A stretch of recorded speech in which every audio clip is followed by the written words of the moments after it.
Welcome to the Multifamily Customer Portal tutorial series. This tutorial focuses on what's new in 2023. For additional resources and guidance on using the portal, visit our website at mnhousing.gov. Each year, Minnesota Housing makes changes to the Multifamily Customer Portal in response to staff and customer feedback. Feedback is collected on a rolling basis through the mhfa.app@state.mn.us email account and through the Consolidated RFP survey. Topics covered in this tutorial include changes to the Apply for Funding wizard, project checklists, and scoring wizard. The Apply for Funding wizard is used to capture preliminary information about your project. We received feedback that for our funding round that allowed a dual application process, it was confusing which financial structure should be submitted as the primary proposal and which should be submitted as a secondary proposal. To help provide guidance, we restricted the options available in the proposal type -primary and proposal type -secondary fields in the Apply for Funding wizard. For example, if your dual application includes a request for 9% housing tax credits, submit it as a primary proposal. The 9% housing tax credit only request option is not available in the proposal type -secondary field. To help us understand if your project is primarily supportive housing or partially supportive housing, you must enter the number of high priority homeless, people with disabilities, and the number of homeless units that do not meet the definition of high priority homeless. Refer to the qualified allocation plan for definitions of these terms. Previously, these questions required a yes or no response. On the Review and Create Project page, we've added language regarding the Minnesota Government Data Practices Act.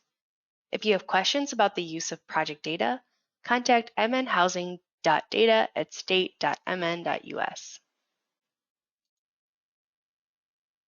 Project checklists are used to create documentation to support applications for financing for Minnesota Housing.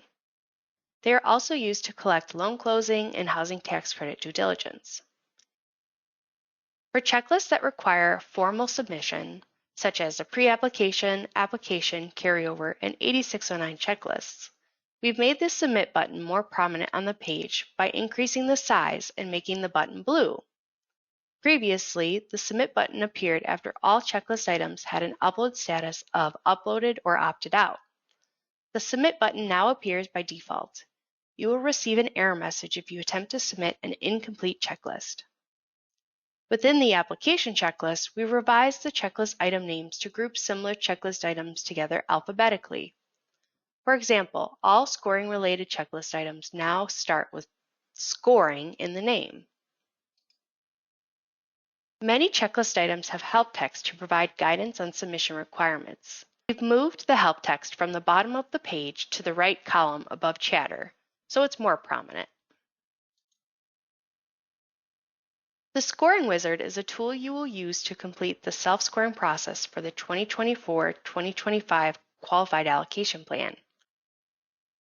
Throughout the Scoring Wizard, we've updated questions to align with the 2024-2025 Qualified Allocation Plan.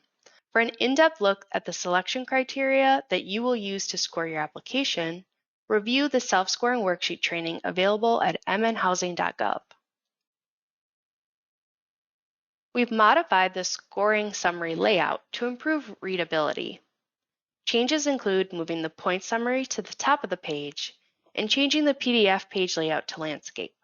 For additional resources, including user guides and to view other videos in this tutorial series, visit the Multifamily Customer Portal Resources page at mnhousing.gov. For systems questions, contact mhfa.app@state.mn.us. For questions regarding your application, contact technicalassistancerequest.mhfa@state.mn.us. Thank you. That concludes this tutorial.